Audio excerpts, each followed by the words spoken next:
Морето с пясък, пролял си въздуха за дишане. Ангелите си на тебе служат, архангелските викове на тебе се покланят. Многооките херувими и щитови серафими около лъското летят. От страх пред непристъпната слава закриват лицето си. Защото ти, бидейки Бог неописуем, безначален и неизразим, дойде на земята, като прие образ на раб и се уподоби на човек, тъй като по сърдечната си милост, владико, ти не се стърпе да гледаш човешкия род, измъчен от дявола, а дойде да ни спаси. Изповядваме благодата, възвестяваме милостта, не крием благодеянието.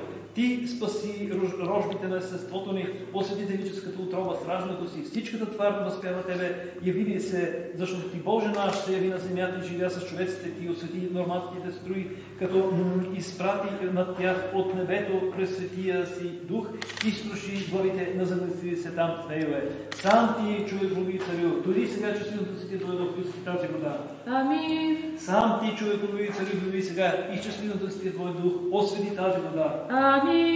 Сам ти, човеколюбиви царю, дойди сега и чрез влизането на светия твой дух, освети тая вода. Амин. И дай благодата ни куплението, благословението на Йордан, направи извънетление, осветителен дар, очистваш греховете, предпазваш от болки, гибелна за демоните, недостъпна за държащите сили с ангелска сила изпълнена, да бягат от нея злоумислещите за създанието ти, защото призовах чудното, славно и страшно забравете Твое име, Господи, да се съкрушат по знака на Твоя кръст всички вражески сили. Амин. Да се съкрушат по знака на Твоя кръст всички вражески сили. Амин. Да се съкрушат по знака на Твоя кръст всички вражески сили. Амин. Молим Ти се, Господи, да отстъпят от нас всички въздушни и смъртни призраци и да не се укрие в тая вода тъмен демон, нито да следа с кръщаваните, за дух, за зли духове, които причиняват потъмняване на мислите и забъркане на ума. Но Ти, владико на всичко, нека тази вода да бъде вода на изкупление, вода на освещение, очистване плът и дух, разслабване око и прощаване прегрешение, просвета на душата, баня на възраждане, обнова на духа, дарба на осиновяване, облекло на нетление, извор на живот. Защото Ти си рекал, Господи, умийте се и ще бъдете чисти. Махнете злените от душите си, Ти си ни дарил свише възраждане чрез вода и дух.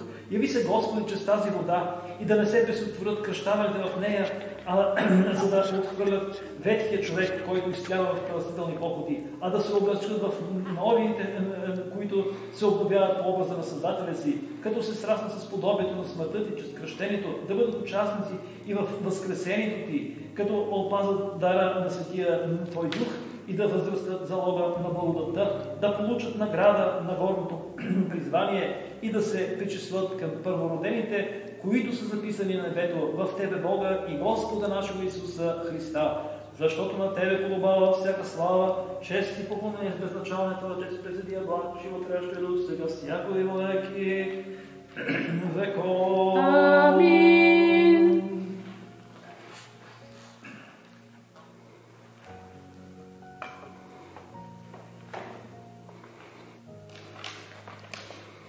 Мир на всички. И духови Твоему.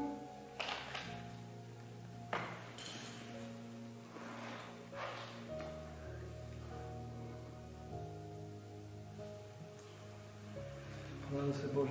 Събуй си обухите и чорапите. И Ти събуйте си обухите и чорапите. Не Ти, не, само те. Да, защото трябва да и помазам водой, да. Защото така и така след малко трябва да се облече и това да тия дрехите, за да водата.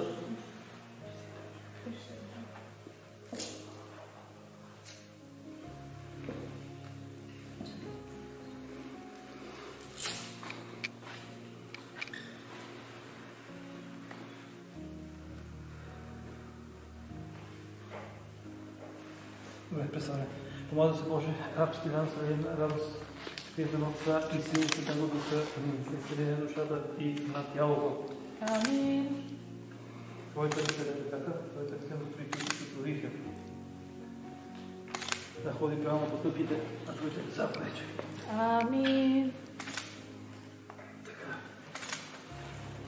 Помага се Боже, да не ни радост, да си се там Духа. Амин. Душата и на тялото. Амин. Твоите ръце се твориха. Амин. Да ходи правилно по стъпките на Твоите заповеди. Амин. Така. Сега първо радост ще... работите. Това ще приключи. Да, стани сега работите. Чудите.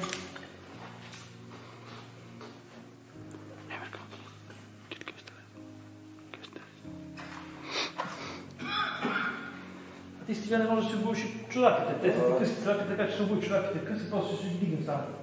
Няма да ги дигаш нагоре, ще ги обуваш само долу и после ще ги дигнеш. Точно това е. Не е с какво? Да, скъси ги. Добре, обуви тогава и на нея.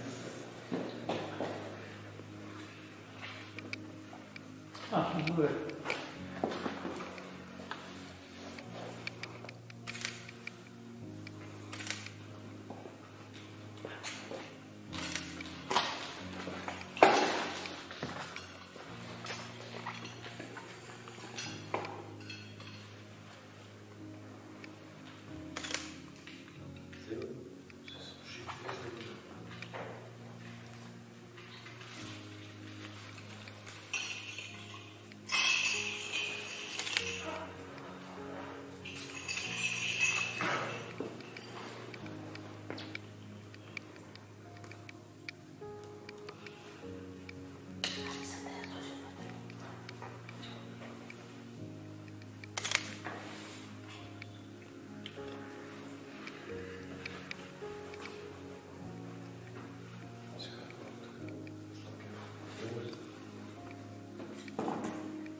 Айде, става тук. Обуй се обувките.